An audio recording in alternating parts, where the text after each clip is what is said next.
Halo, selamat pagi teman-teman. Apa kabar kalian semua? Semoga baik-baik saja ya. Baik, Kak Nino. Oke, nah pada minggu pagi ini udah ada Kak Gita sama juga ada Farel. Kita akan memulai ibadah pada minggu pagi hari ini. Untuk mengawali ibadah kali ini, marilah kita mengangkat pujian bersyukurlah sambil bangkit berdiri ya.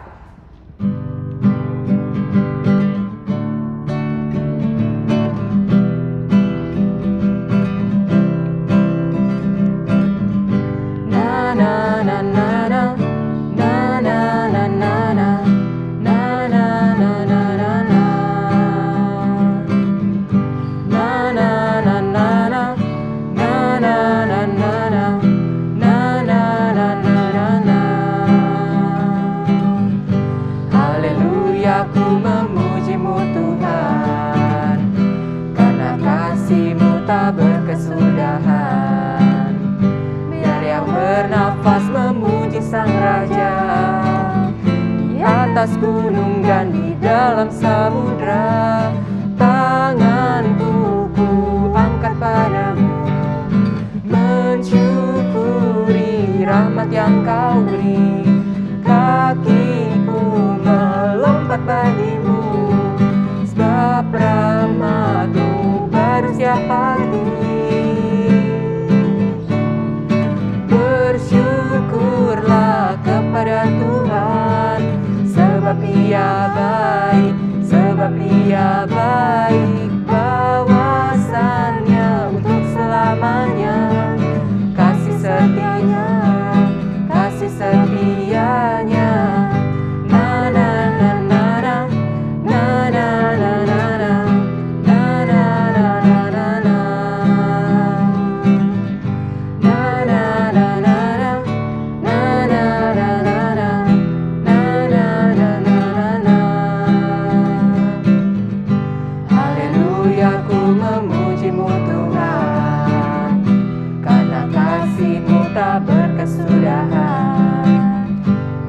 Bernafas memuji Sang Raja, di atas gunung dan di dalam samudra. Tanganku ku angkat padamu, mensyukuri rahmat yang kau beri. Kakiku melompat bagimu, sebab rahmat-Mu baru setiap pagi. Bersyukurlah kepada Tuhan, sebab Ia baik, bawasannya untuk selamanya. Kasih setianya, kasih setianya. Na na na na na, na na na na na, na na na na na, na na na.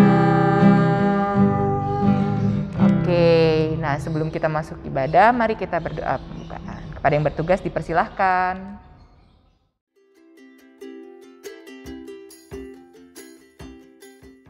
Mari teman-teman kita bersatu di dalam doa. Selamat pagi ya Tuhan, terima kasih karena Engkau telah membangunkan kami dalam keadaan sehat. Ya Tuhan, sebentar lagi kami ingin memulai ibadah sekolah minggu kami ya Tuhan, berkati kiranya jalannya ibadah ini dari awal, pertengahan hingga akhir. Tuhan, kami juga berdoa kiranya jika ada teman kami yang sakit ataupun dalam pergumulan ya Tuhan, kiranya yang sakit Engkau sembuhkan dan yang mengalami pergumulan Engkau selesaikan pergumulan mereka ya Tuhan. Tuhan, kami juga berdoa bagi bangsa ini, kiranya bangsa ini bisa segera pulih dan bisa melaksanakan semua aktivitas seperti dahulu kala ya Tuhan. Tuhan, kami juga berdoa bagi seluruh kakak-kakak Komisi GKJ Kanaan, kiranya mereka semua selalu Engkau berikan kesehatan dan Engkau berikan pelindungan, begitu juga dengan para jemaat dan kami semua ya Tuhan. Terima kasih ya Tuhan, inilah doa kami yang jauh dari kata sempurna. Di dalam nama Tuhan Yesus kami telah berdoa. Amin. Oke, terima kasih ya yang sudah bertugas doa pembukaan. Sekarang nih Kak Nino, Kak Farel, kita mau dengar firman ya? Iya. Ya, sekarang firmannya pokoknya keren deh. Tapi sebelumnya kita nyanyi satu lagu dulu ya, yang judulnya Ku nyanyi haleluya.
Silakan bagi yang bertugas firman.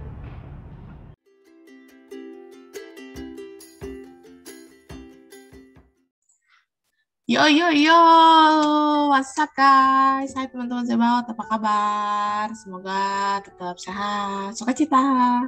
Saat ini kita akan mendengarkan firman Tuhan, tapi sebelumnya kita mau siapkan hati dan pikiran kita mau berdoa yuk.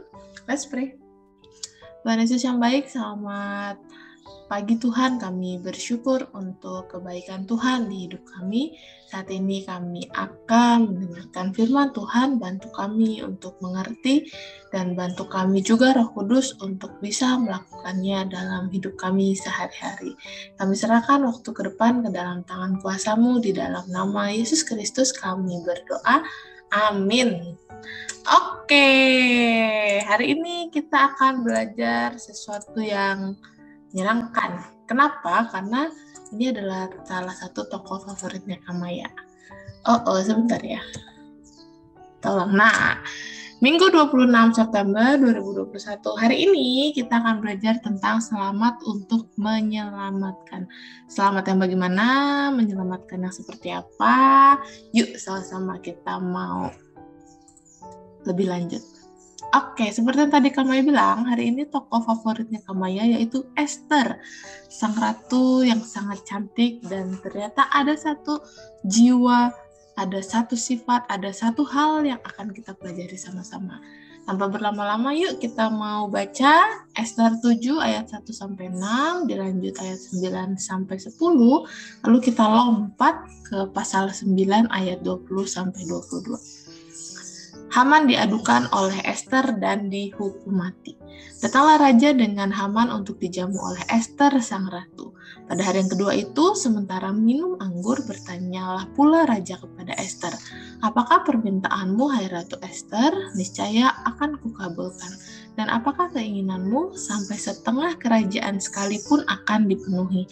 Maka jawab Esther sang ratu, "Ya Raja, jikalau hamba mendapat kasih Raja, dan jikalau baik pada pemandangan Raja, karuniakanlah kiranya kepada hamba nyawa hamba atas permintaan hamba, dan bangsa hamba atas keinginan hamba. Karena kami, hamba serta bangsa hamba, telah terjual untuk dipunahkan, dibunuh dan dibinasakan. Jikalau seandainya kami hanya dijual sebagai budak laki-laki dan perempuan, niscaya hamba akan berdiam diri. Tetapi malapetaka ini tiada taranya di antara bencana yang menimpa raja." Maka bertanyalah Raja Ahasiweros kepada Esther sang ratu, "Siapakah orang itu dan di manakah dia yang hatinya mengandung niat akan berbuat demikian?" Lalu jawab Esther, "Penganiaya dan musuh itu ialah Haman, orang jahat ini." Maka Haman pun sangatlah ketakutan di hadapan raja dan ratu. Ayat 9 ya, kita lompat 9-10. Sembah Harbona, salah seorang sida-sida yang di hadapan raja. Lagi pula tiang yang dibuat Haman untuk Mordekai, orang yang menyelamatkan raja, dengan pemberitahuannya itu telah berdiri di dekat rumah Haman 50 hasta tingginya. Lalu titah raja, "Sulakan dia pada tiang itu." Kemudian Haman disulakan pada tiang yang didirikannya untuk Mordekai. Maka surutlah panas hati raja. Kita lompat ke pasal 9 ayat 20-22, penetapan hari raya Purim. Maka Mordekai menuliskan peristiwa itu, lalu mengirimkan surat-surat kepada semua orang Yahudi di seluruh daerah Raja Ahasiweros, baik yang dekat, baik yang jauh, untuk mewajibkan mereka supaya tiap-tiap tahun merayakan hari yang ke-14 dan yang ke-15 bulan Adar. Karena pada hari-hari itulah orang Yahudi mendapat keamanan terhadap musuhnya, dan dalam bulan itulah duka cita mereka berubah menjadi sukacita, dan hari perkabungan menjadi hari gembira, dan supaya menjadikan hari-hari itu hari perjamuan dan sukacita, dan hari untuk antar mengantar makanan, dan untuk bersedekah kepada orang miskin.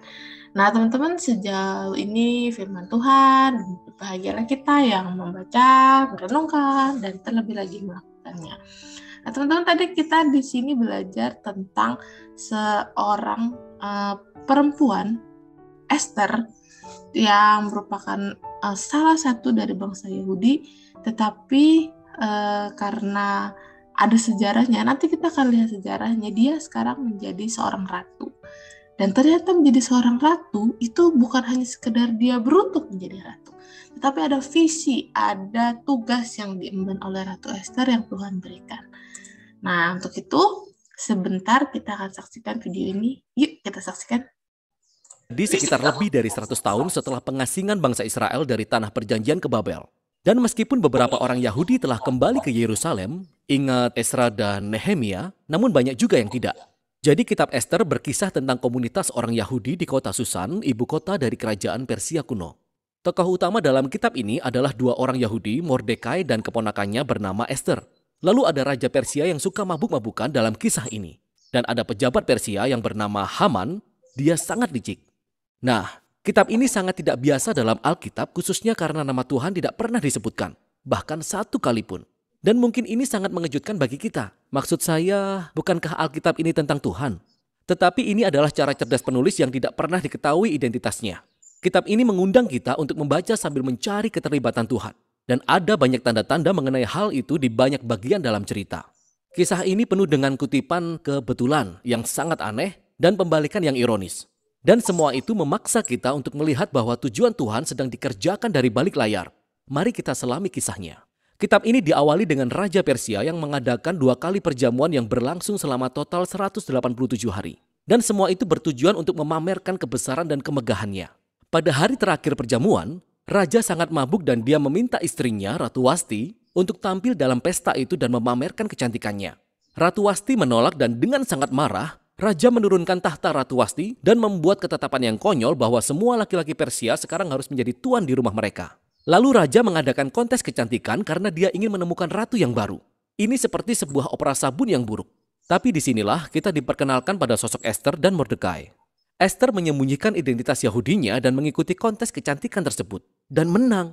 Dan Raja sangat terobsesi dengan Esther sehingga dia mengangkat Esther menjadi Ratu Persia yang baru. Setelah itu, secara kebetulan, Mordekai tanpa sengaja mendengar 2 orang sida-sida Raja bersekongkol untuk membunuh Raja. Lalu Mordekai memberitahu Esther. Dan Esther memberitahu Raja dan Mordekai mendapat penghormatan karena telah menyelamatkan Raja. Nah, di sini, sejak awal nama Tuhan tidak pernah disebutkan sama sekali. Namun semua ini seperti sudah diatur oleh Tuhan. Apa yang sebenarnya ingin dilakukan oleh Tuhan, kita harus terus membacanya. Selanjutnya kita diperkenalkan kepada sosok Haman yang sebenarnya bukan orang Persia. Dia disebut orang Agag. Dia merupakan keturunan dari orang Kanaan kuno. Ingat 1 Samuel pasal 15. Raja mengangkat Haman ke posisi paling tinggi dalam kerajaan. Dan Raja memerintahkan semua orang untuk sujud kepada Haman. Nah, ketika Mordekai melihat Haman, dia menolak untuk sujud. Yang tentunya membuat Haman sangat marah. Dan ketika Haman mengetahui bahwa Mordekai adalah orang Yahudi, Haman berhasil meyakinkan Raja untuk memberlakukan ketetapan yang gila ini, yaitu untuk melenyapkan semua orang Yahudi. Dan untuk menentukan hari pembantaian orang Yahudi, Haman melempar dadu. Dadu disebut pur dalam bahasa Ibrani. Kita simpan hal ini untuk nanti. 11 bulan kemudian, pada tanggal 13 bulan Adar, semua orang Yahudi akan dibantai. Kemudian Haman dan Raja mengadakan perjamuan minum untuk merayakan keputusan mereka yang mengerikan ini. Nah, sekarang fokusnya beralih ke Mordekai dan Esther yang merupakan satu-satunya harapan bagi orang Yahudi. Mereka menyusun sebuah rencana bahwa Esther akan mengungkapkan identitas Yahudinya kepada Raja dan meminta Raja untuk membalikkan ketetapan yang sudah dibuatnya. Tetapi datang kepada Raja tanpa undangan khusus menurut hukum Persia merupakan sebuah tindakan yang bisa diganjar dengan hukuman mati. Jadi dalam sebuah pernyataan kunci, Mordekai yakin bahwa andai kata Esther tetap diam, pembebasan untuk orang-orang Yahudi akan datang dari pihak lain. Dan kemudian Mordekai bertanya dengan lantang. Dia berkata, siapa tahu, mungkin justru untuk saat yang seperti ini, engkau beroleh kedudukan sebagai ratu. Esther menanggapi dengan keberanian dan dia memutuskan untuk menghadap Raja dengan sebuah kalimat yang luar biasa. Kalau terpaksa aku mati, biarlah aku mati. Dan kita akan melihat terjadinya pembalikan yang ironis atas rencana-rencana jahat Haman. Jadi Esther menjamu Raja dan Haman dalam perjamuan pertama. Dan Esther mengatakan bahwa dia ingin membuat permohonan khusus kepada mereka berdua dalam perjamuan eksklusif di hari berikutnya. Haman meninggalkan perjamuan pertama dalam keadaan mabuk dan dia bertemu Mordekai di jalan. Dia menjadi penuh dengan amarah. Dan Haman menyuruh mendirikan tiang gantungan supaya Mordekai bisa digantung di situ keesokan paginya. Tidak ada yang lebih buruk bagi orang Yahudi dan bagi Mordekai. Namun, seketika kisahnya berubah. Tiba-tiba malam itu Raja tidak bisa tidur dan dia meminta dibacakan kitab catatan sejarah sebelum tidur. Dan kebetulan Raja mendengar tentang bagaimana Mordekai telah menyelamatkan hidupnya. Dia benar-benar telah lupa. Lalu di pagi hari, Haman datang untuk meminta izin melakukan eksekusi terhadap Mordekai. Dan pada saat itu, Raja meminta Haman untuk menghormati Mordekai di depan halayak. Oleh karena dia telah menyelamatkan hidup Raja. Sehingga sekarang, Haman harus mengawal Mordekai mengelilingi kota dengan menunggangi kuda kerajaan. Dan meminta semua orang menghormati Mordekai. Momen inilah yang menjadi pusat dari keseluruhan kitab ini. Ini adalah momen kejatuhan Haman dan diangkatnya Mordekai ke tampuk kekuasaan. Lihatlah bagaimana semuanya terjadi. Hari berikutnya adalah perjamuan kedua Esther. Jadi Raja dan Haman menghadirinya. Dan pertama-tama Esther memberitahukan kepada Raja bahwa dia adalah orang Yahudi. Dan kedua, bahwa Haman telah memberlakukan ketentuan untuk membunuhnya dan membunuh Mordekai yang telah menyelamatkan nyawa Raja dan untuk membunuh semua orang Yahudi. Saat itu Raja sedang mabuk. Jadi ketika dia mendengar kabar itu, dia menjadi marah dalam kemabukannya. Dan dia menitahkan supaya Haman digantung pada tiang yang sudah dia buat untuk Mordekai. Ini adalah cara kematian yang ironis dan tragis bagi Haman.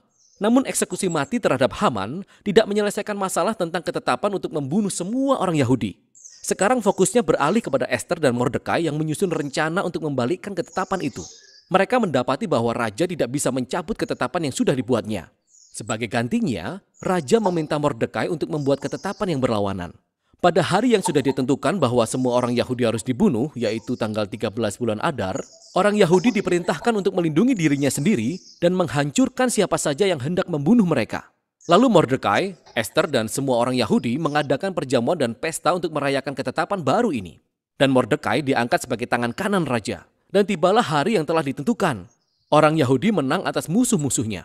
Pertama, mereka menghancurkan keluarga Haman dan pejabat Persia lainnya yang ikut bersekongkol dengan rencana Haman. Kemudian di hari kedua, mereka mendapat izin untuk menghancurkan orang-orang yang menentang mereka di seluruh kerajaan. Ini berakhir dengan sukacita dan perayaan karena orang Yahudi diselamatkan dari pembantaian. Kisah ini juga menceritakan bagaimana Ester dan Mordekai membuat ketetapan tentang perayaan tahunan pesta Purim yang berlangsung selama 2 hari sebagai peringatan akan pembebasan orang Yahudi dari kehancuran. Dan nama perayaan ini berasal dari dadu Haman. Ingat, Purim. Kitab ini diakhiri dengan sebuah epilog singkat tentang diangkatnya Mordekai menjadi orang nomor 2 dalam kerajaan. Nah, oke teman-teman. Tadi teman-teman udah lihat videonya agak panjang ya, karena memang ini satu kisah yang harus kita pahami sama-sama. Jadi Ester ketika itu terpilih menjadi seorang ratu, karena tadi teman-teman sudah lihat ya, Ratu Wasti diturunkan. Ketika dia baru menjabat menjadi ratu, pada posisi tinggi-tingginya, ada hal yang tidak enak dengan bangsa Yahudi dan bangsanya. Apa sih yang bisa kita pelajari dari kitab Ester ini? Yang pertama, perikop ini menceritakan tentang perjuangan Ester menyelamatkan saudara-saudaranya, menyelamatkan bangsanya, yaitu bangsa Yahudi. Bagaimana dia di posisi seorang ratu menyelamatkan bukan hanya dirinya sendiri, seorang Yahudi, tetapi juga bangsanya. Lalu kita juga melihat bagaimana Ester mau berkorban. Meski dirinya ada di puncak tertinggi, yaitu yang puncak pencapaian tertinggi menjadi seorang ratu, pada saat itu menjadi seorang ratu pasti menjadi idaman seluruh wanita yang ada di kerajaan tersebut. Siapa yang gak mau jadi ratu? Teman-teman yang perempuan, teman-teman Zebot pasti maulah jadi ratu, posisi tertinggi, wanita perempuan tertinggi dalam sebuah negara atau sebuah kerajaan. Ketika dia sudah di posisi tertinggi, Ester masih ingat dengan kaumnya, dengan bangsanya, dengan saudara-saudaranya. Nah, selain itu teman-teman, apalagi yang bisa kita pelajari pada perikop ini? Ester berani membela bangsanya. Tadi teman-teman udah lihat ya, kalau orang tidak dipanggil raja, lalu menghadap raja, hukumannya mati. Nah, Ester pada saat pesta, si raja lagi pesta, itu tidak dipanggil. Jadi bayangkan bagaimana walaupun dia ada di posisi tertinggi sebagai perempuan, yaitu Rohat Ratu, kalau tidak mendapat panggilan raja dan menghadap, tetap aja salah, tetap aja dihukum. Tapi Ester memberanikan diri demi membela kaumnya, demi membela bangsanya. Dan Ester ingat kepada pamannya, kepada Mordekai.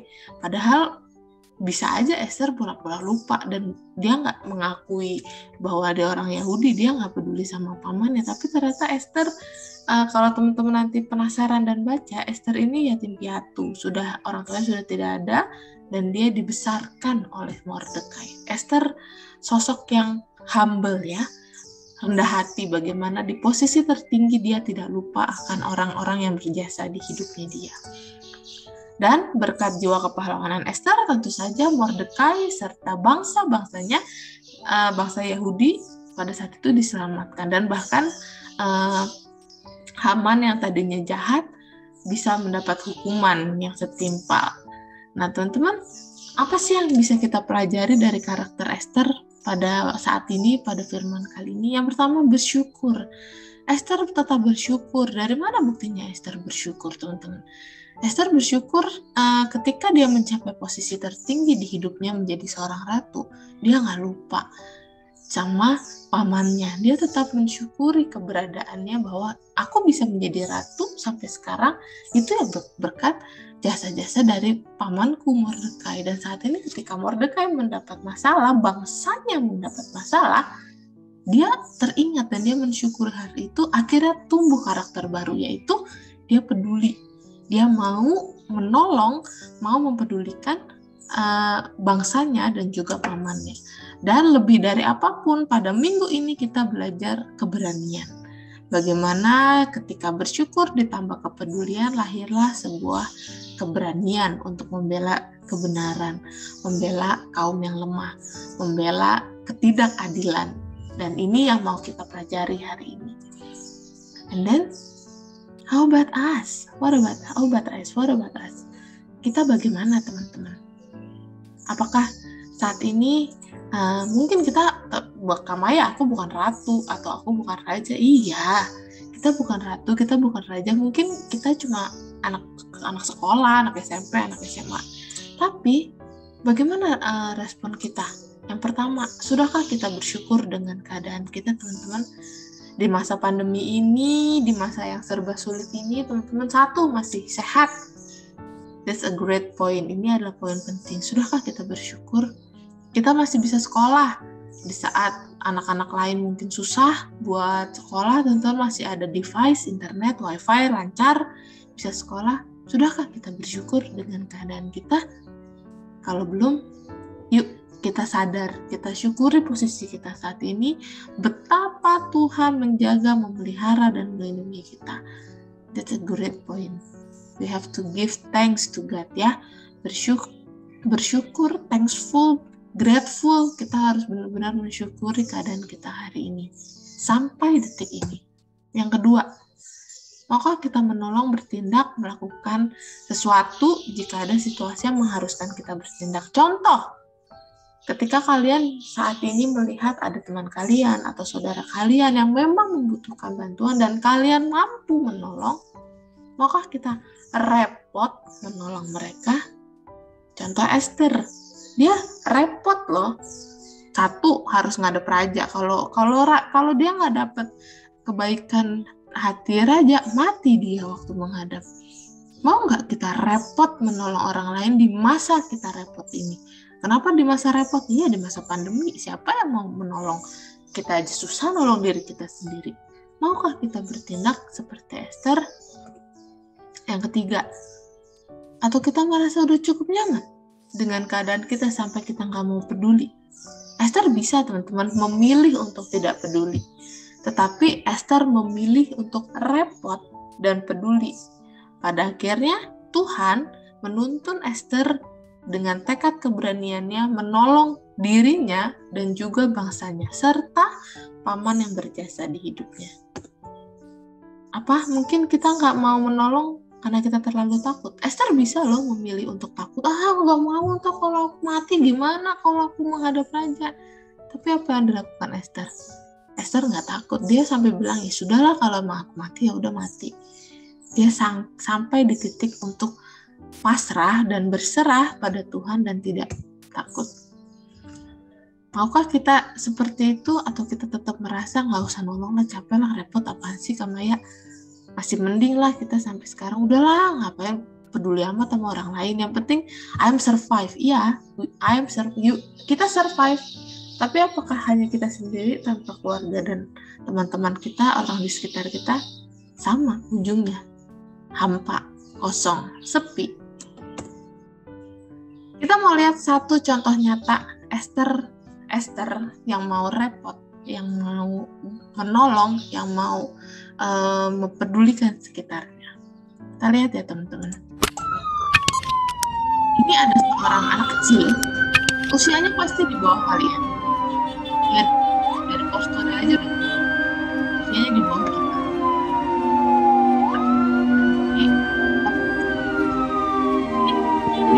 Ya teman-teman, Jawa Barat. Kita itu di Bandung ada salah satu ambulans ini mungkin nggak diketahui sih, entah dia membawa dan pasti mungkin karena mendesak dia pasti membawa, nggak tahu apa korban COVID atau kecelakaan atau bagaimanapun, tapi si ambulans ini membawa pasien. Waktu itu jalanan di Bandung macet, karena kita teman-teman yang pernah ke Bandung masih tahu ya, Bandung sama Jakarta nggak ada bedanya ya, sama macet.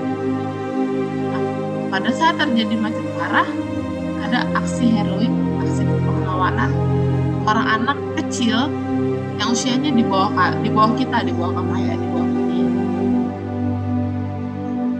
Apa yang dilakukan oleh anak kecil ini?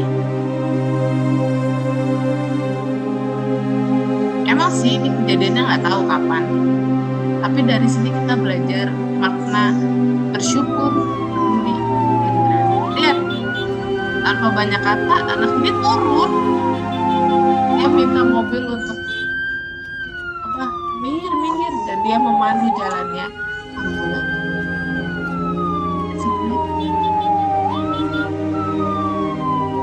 Dia nggak banyak kata, dia langsung turun, bertindak, menolong.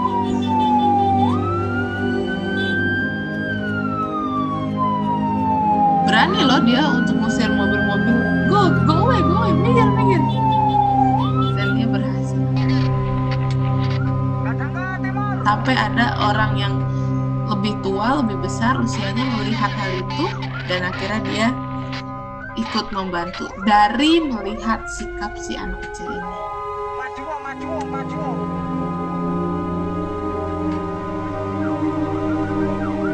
Apakah pasiennya selamat? Gak ada yang tahu. Tapi minimal pasti pasien ini tertolong lebih cepat.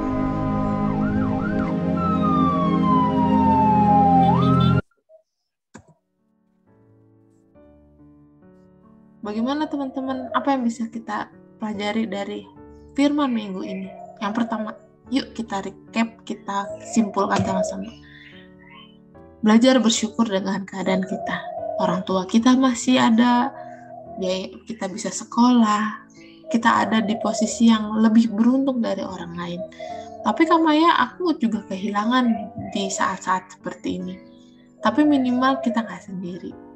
Kita masih punya Yesus, kita masih punya rumah, kita bisa sekolah minggu. Bukankah kita harus bersyukur? Yang kedua, yuk lebih peka, lebih peduli dengan orang-orang di sekitar kita.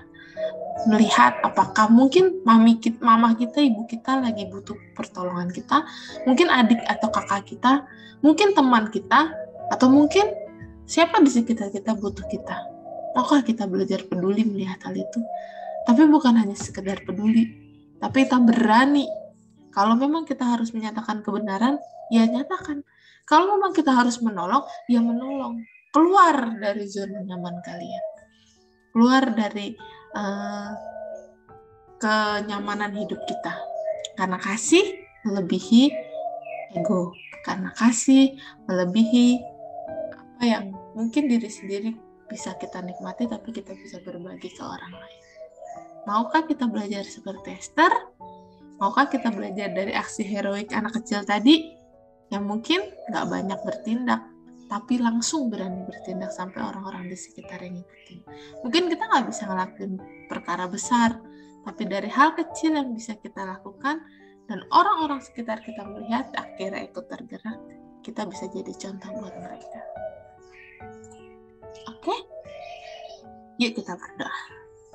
Bapak yang baik, kami bersyukur untuk hari ini kami mau belajar seperti Esther dan seperti aksi heroik adik kecil kami tadi, bagaimana mereka mensyukuri setiap kebaikan Tuhan dengan mereka mau peduli dan berani beraksi, menolong, mungkin juga menyatakan kebenaran yang ada terjadi di sekitar mereka.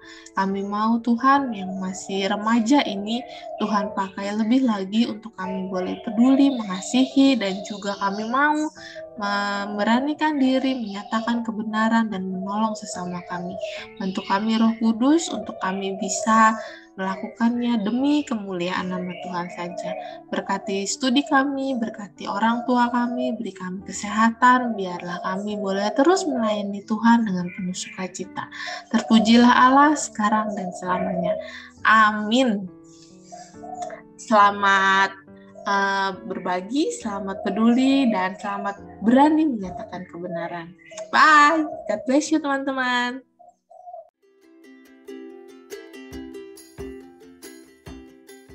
Marilah kita membawa ungkapan syukur kita kepada Tuhan dengan mengingat firman-Nya dalam 2 Korintus 9 ayat 7.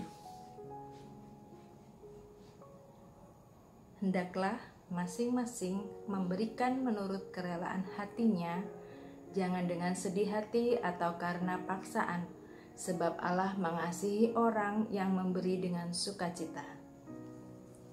Persembahan bisa dikumpulkan dalam dua cara.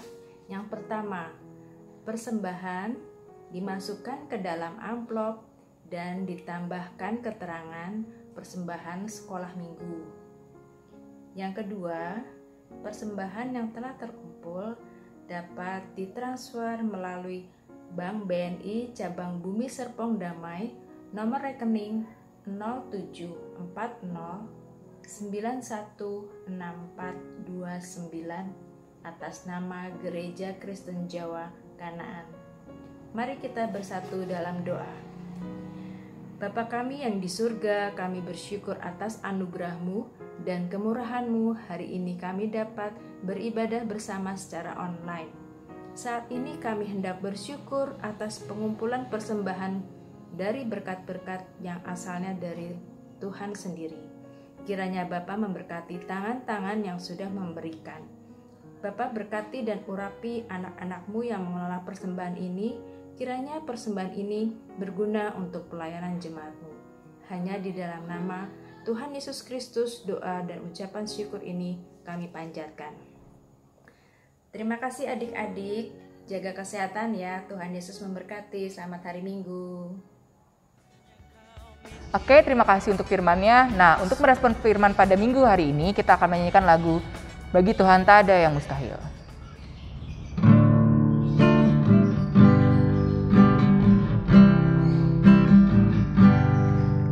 Yakin saat kau berfirman, ku menang saat kau bertindak.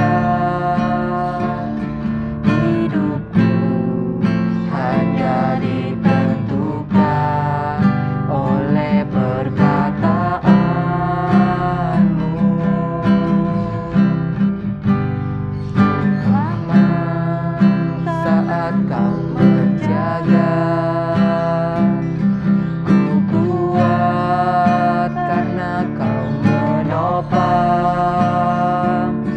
Hidupku hanya ditentukan oleh kuasa-Mu.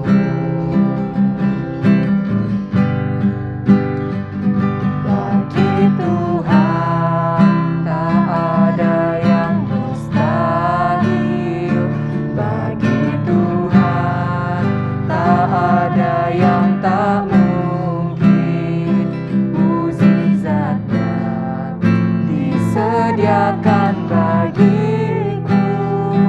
Ku diangkat dan dipulihkannya. Bagi Tuhan tak ada yang mustahil. Bagi Tuhan tak ada yang tak mungkin. Mukjizatnya disediakan bagiku. Ku diangkat dan dipulihkannya. Oke, sebelum kita mengakhiri ibadah pada minggu hari ini, mari kita bersatu dalam doa.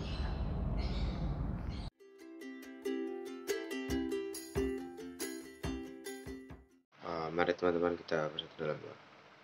Tuhan Yesus, kami hari ini ingin menutup ibadah kami Tuhan. Terima kasih Tuhan karena Engkau telah hadir di tengah-tengah kami.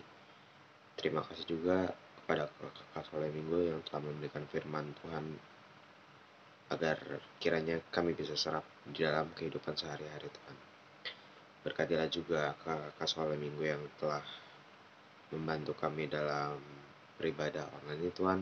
Kiranya Engkau memberikan kesehatan dan juga kemuliaan agar Kakak Sekolah Minggu bisa terus memuliakan nama-Mu Tuhan.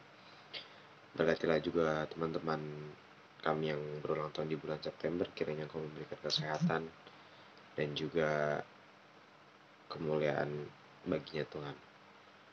Terima kasih Tuhan. Dalam nama-Mu kami berdoa. Bapa kami yang di surga, dikuduskanlah nama-Mu, datanglah kerajaan-Mu, jadilah kehendak-Mu di bumi seperti di surga. Berikanlah kami pada hari ini makan kami yang secukupnya, Dan ampunilah kesalahan kami, juga kami seperti mengampuni orang yang bersalah pada kami. Dan janganlah bawa kami dalam percobaan, tapi lepaskanlah kami dari segala yang jahat. Karena Engkau yang punya kerajaan, kekuasaan, kemuliaan sampai selama-lamanya. Amin. Oke, teman-teman, ibadah kita sudah berakhir nih. Tapi kayaknya ada yang lupa Ulang tahun Ya, minggu betul. keempat ini. Ya, minggu terakhir. Makanya kita mau nyanyi lagu Selamat ulang tahun buat semua teman-teman kita yang ulang tahun di bulan September. Oke.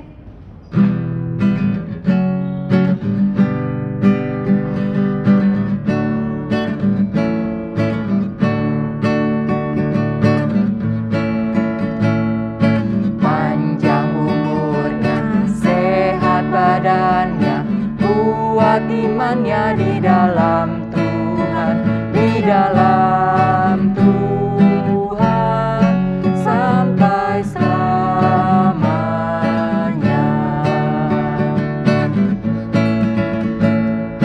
Umur panjang di tangan kanannya, di tangan kirinya kekayaan dan kehormatan selama-lamanya.